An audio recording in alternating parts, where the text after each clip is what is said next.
Hello my friends! Welcome to my channel again. And for those who do not know me yet, I am Donabelia. Kung sa Tagalog, yung mga hindi pa nakakilala sa akin, ako si Donabelia.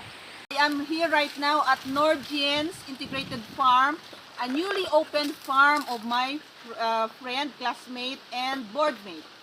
And this time, I am going to demonstrate on how to pick the calamansi fruit properly without hurting the fruit.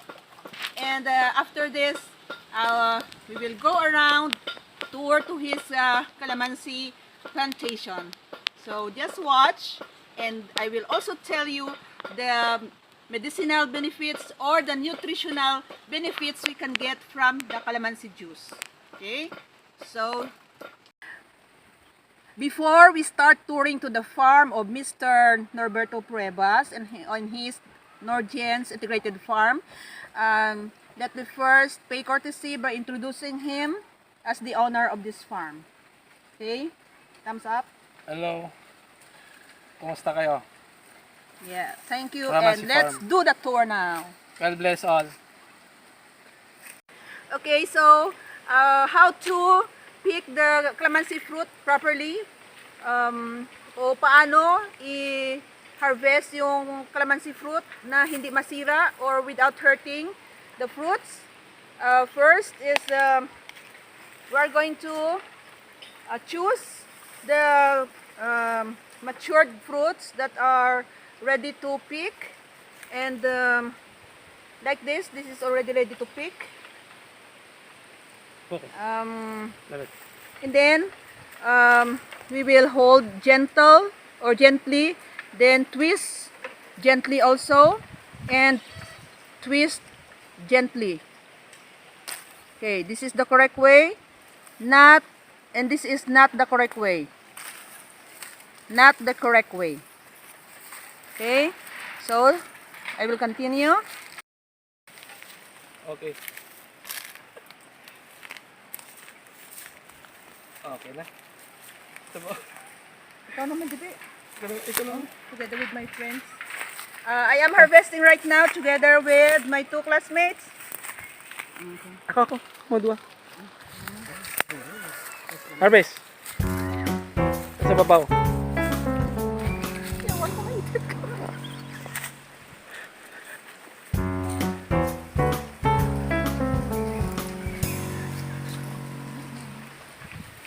Wow. Sa babaw. Oh.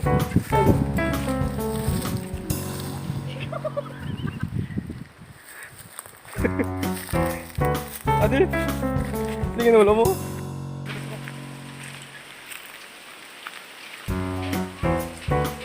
Nahinay naman pala ito.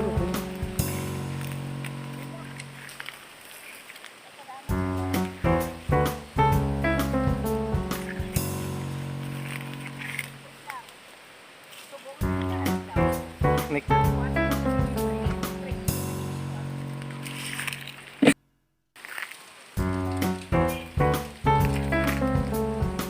Imagine we are picking fruits at the hour of 2 in the afternoon. So hot. But no matter, this is money. Pera to mga Paano mga kaparikoy magpapaunga at pagparami ng bulaklak ng kalamansi? Ito ang diskarte sa buhay.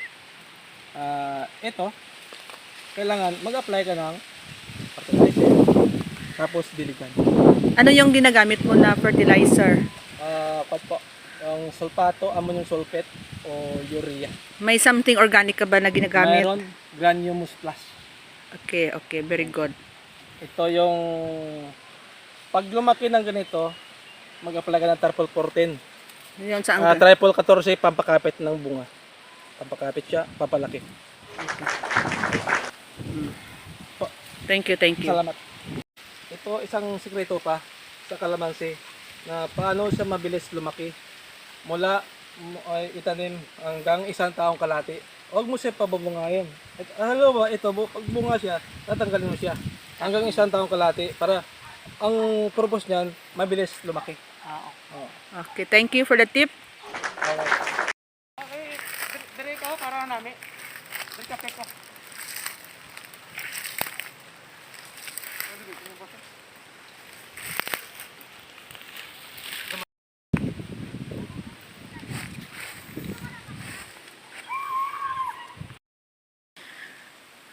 This time, we are going to talk about the benefits we can get from calamansi fruits. Ano ang makukuha nating mga benepisyo mula sa calamansi fruits? Una sa lahat, alamin natin ang kanyang scientific name. No, the scientific name of calamansi is Citrofortunelia microcarpa. This fruit is a hybrid member of the citrus genus, namely orange and kumquat, and is widely cultivated in Southeast Asia, particularly in the Philippines.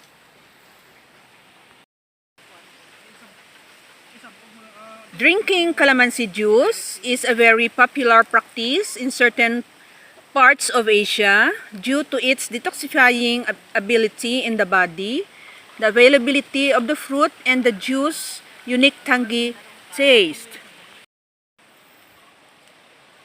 Okay, to summarize, the health benefits of calamansi juice are: the first, control cholesterol levels, increases immunity, lower acidity, promotes collagen production, and good for diabetes. Juice is for weight loss also, improves respiratory health, and calamansi juice is good for skin and detoxifies the body as a whole. That's all for now. Thanks for watching, and I hope you enjoyed with us touring in the farm of my classmate in his farm, Norgen's Integrated Farm. And I hope to see you in my next video. Thank you again. God bless. Bye-bye.